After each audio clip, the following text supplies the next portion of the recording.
Goblin-In-Law presents Deranged Cinema! With Robert Zhivago Jr. The Boxer's Omen from 1983, directed by Ki Jing-hung, released by the glorious Shaw Brothers Studios. This is what happens when a revenge drama wanders into an ancient temple and gets possessed by a demon. The premise begins almost normally, but then black magic, exploding corpses, skeletal demons, the special effects, handcrafted, the kind you can pretty much smell. The film transforms into an occult fever dream soaked in neon lighting and practical effects, which feel like someone is documenting an actual curse. That's it for us today. Join me tomorrow for more recommendations. Until then, remember, we're deranged, but we love cinema! You gotta respect a film that looks at subtlety and then sets it on fire. Class of Nukem High Part 2, Subhumanoid Meltdown from 1991, directed by Eric Luzil, from the Toxic Minds at Trauma Entertainment. Our hero, college student Roger Smith, a school reporter at the Trauma Institute of Technology, otherwise known as TIT. Our heroine, Victoria, a subhumanoid who discovers that she has feelings.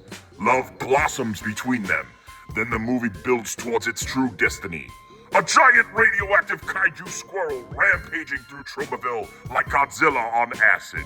Troma embeds social commentary on consumerism, conformity, corporate greed, and what happens when the powers that be attempt to manufacture an entire generation. That's it for us today. Join me tomorrow for more recommendations. Until then, remember, we're deranged, but we love cinema! In Tromaville, making it to graduation isn't just an achievement, it's a friggin' miracle! 3 O'Clock High from 1987, directed by Phil Janau. The premise is simple. A mild-mannered student journalist accidentally bothers the new kid, who has the calm, dead-eyed energy of someone that already served time. The result? A scheduled fight after school, 3 p.m. Things escalate into a spiral of humiliation, bribery, theft, and lies. What makes this movie special is its execution. The camera moves like a stalker. The film bombed on release because teen comedies in the 80s were expected to be horny and triumphant, but this one is sweaty and existential. High school isn't about popularity, it's about survival. That's it for us today.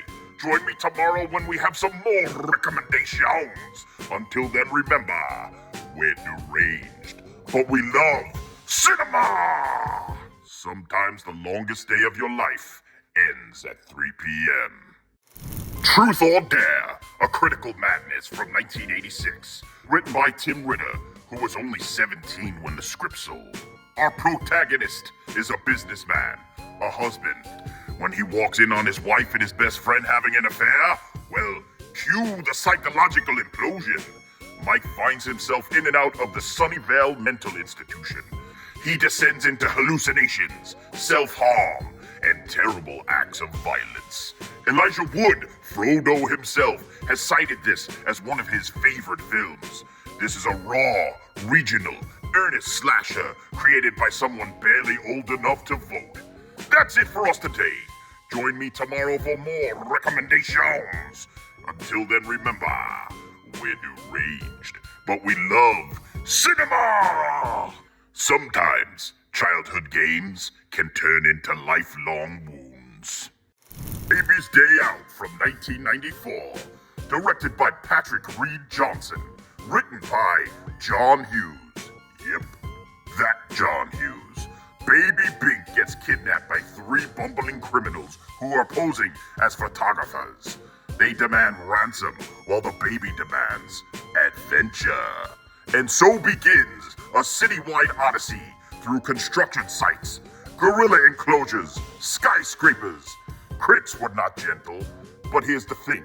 The commitment to the bit is absolute, which makes Baby's Day Out a lot of fun to watch, baby. That's it for us today. Join me tomorrow for a new Saturday double feature. Until then, remember, we're deranged, but we love cinema! If you're gonna stage a kidnapping, never underestimate the kid. On today's Saturday double feature, we present two love stories, both fatal. First up, The Honeymoon Killers from 1970, directed by Leonard Castle.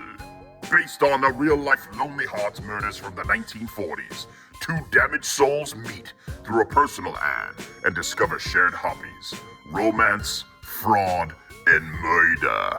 Shirley Stoller's Martha is needy and desperate to be loved.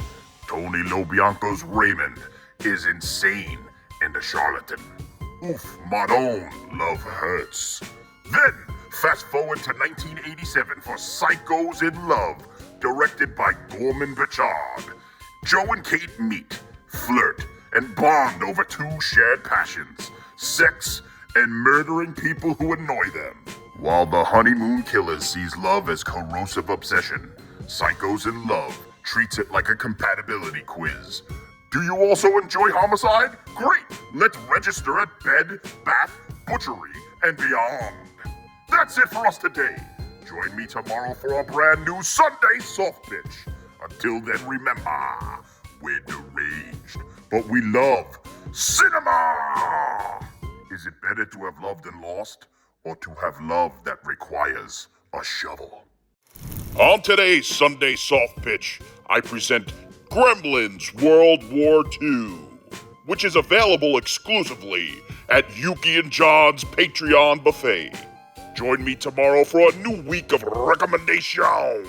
Until then, remember, we're deranged, but we love cinema! Yuki and John's Patreon buffet.